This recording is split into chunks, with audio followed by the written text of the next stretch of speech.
us to ask a lot of questions. This is because we humans are inquisitive by nature. Good day, learners. This is Veronica Yodong, your teacher. When you were still a child, you have asked a lot of silly questions. Just like, why is the dog barking? Why am I here? Why is the sun so far away? Why is the sky blue? So you see, those are the fruits of your wonders. As you grow older, your questions are influenced by your experiences or any circumstances. You may ask, why is it that I don't have friends? Why did I fail? What can I do to do better? You might also ask, would it be better for me to get a job? How should I deal with difficult people? So you see, we are full of questions.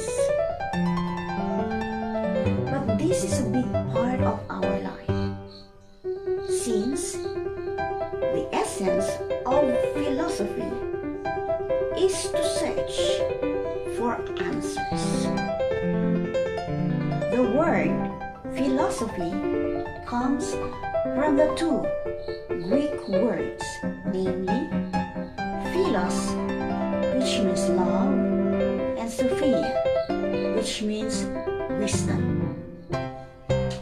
This is the reason why when we say philosophy, it means the love of wisdom. The ancient Greeks were the pioneers to use this study.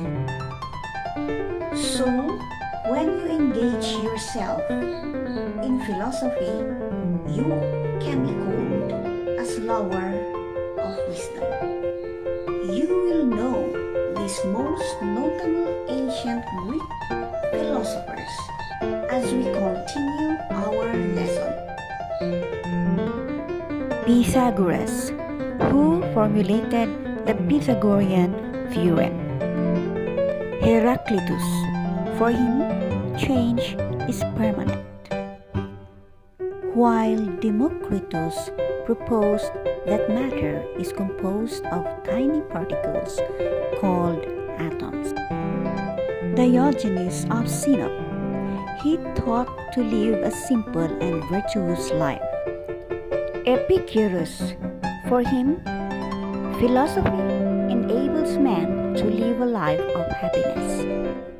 Socrates, who is famous for his own Socratic method. Plato, who is one among the famous philosophers known for his own dialectic method. Aristotle, aside from being one of the fathers of philosophy, his logic gave rise to deductive reasoning.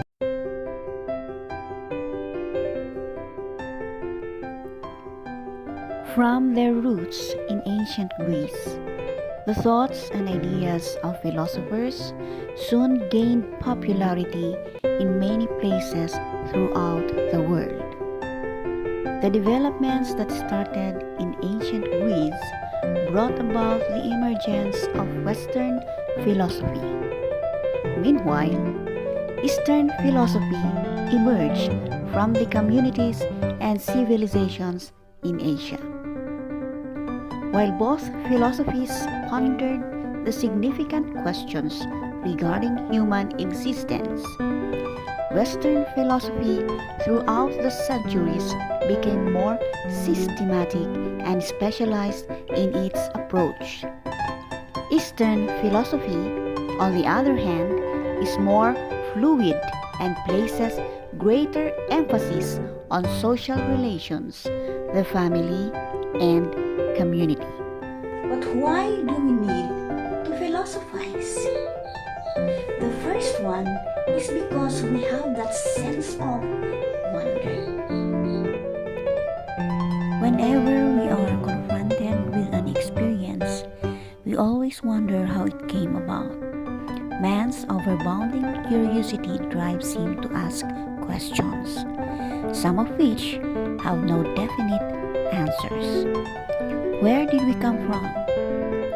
Why do we exist? For what purpose were we created? The second one is because of our doubts. French philosopher René Descartes traced the need to philosophize to doubt. His method of examining ideas and perspectives became the basis of critical thinking and analysis in the sciences. For example, a scientific hypothesis must first be tested and verified before it is accepted as true. The same thing in life. We will be faced with several ideas and arguments, which present themselves as truths. A critical and questioning perspective is necessary to determine if, indeed, these ideas or views are correct or It is true. because of our love of wisdom.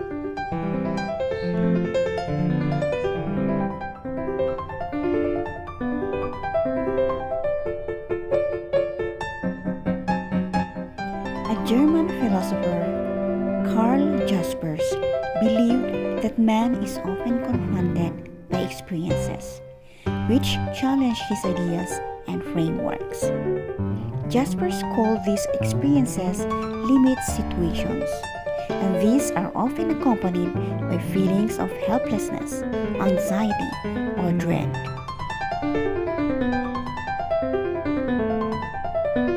And finally, the need to philosophize is driven by the love for wisdom. To love wisdom is to have an insatiable desire for truth. One seeks to continue to question, to probe, and to discuss in order to get to the bottom of things.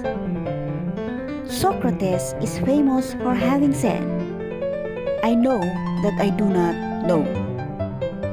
And it is in accepting this state of ignorance that one can begin to learn and understand. By expanding our knowledge through philosophy, we begin to realize that learning is unceasing. There is a lot more to learn and experience in life. Socrates is also recognized for his motto, "The unexamined life is not worth living." How do we characterize the study of philosophy? One way is analyzing frameworks. Whenever a person encounters a problem or question in life, he or she often goes back to his or her own framework in order to make sense of the problem. Questions dealing with our own correctness and values are considered internal questions, which can be addressed using our own personal frameworks. There are also external questions that seek to question the very frameworks upon which people base their own beliefs and views. For instance, a child who is going through the bitter experience of his or her parents' separation will be in a state of confusion, as his or her experience does not conform to his or her personal framework of what a family should be. In this case, the child begins to question the very framework or concept of family that he or she has built based on previous experiences. By questioning his or her ideas and concepts, the child has already touched on an important aspect of philosophy. Another is to examine a particular area of knowledge. Philosophy goes hand in hand with other disciplines in examining their fundamental purposes and evaluating the changes they experience. There is a philosophy of science, which seeks to understand the fundamental principles that guide scientific thought. There is also a philosophy of religion, which examines the basic tenets of any faith. There is philosophy of education, political philosophy, philosophy of history. Every aspect of knowledge can benefit from the inquiring nature of philosophy. Because philosophy became a discipline or a study, it brought out its branches.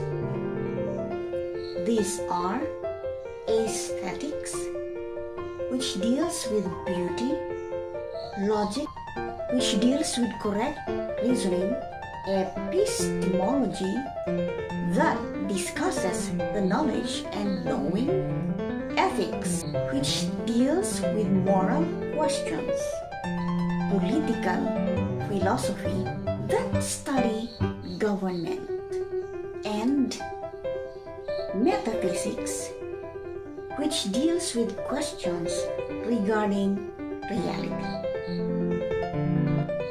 We will now discuss holistic thinking versus partial thinking. When we say holistic thinking, we are looking at the big picture.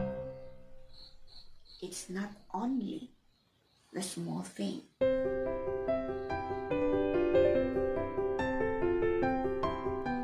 For example,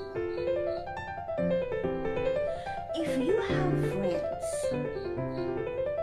you have Elsa, you have Anna. They fight. Where will you be? Or what will you do? As a holistic thinker, you have to listen to both sides.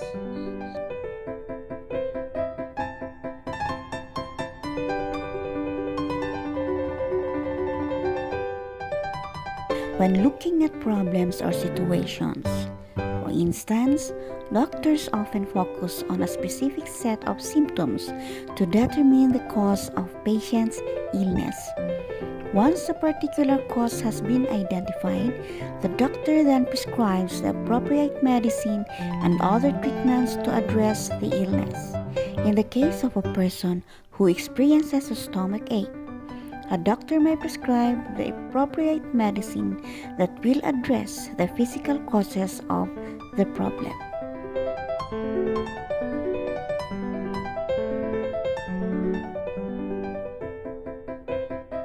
This is the reason why partial thinking is also needed.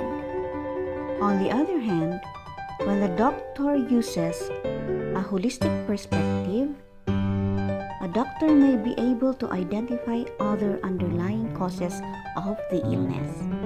The doctor can interview the patient and get an idea of his or her situation. In the case of the patient with stomach problems, the doctor's inquiry into his or her habits and lifestyle may lead to the discovery that fatigue and stress may be factors that cause the illness.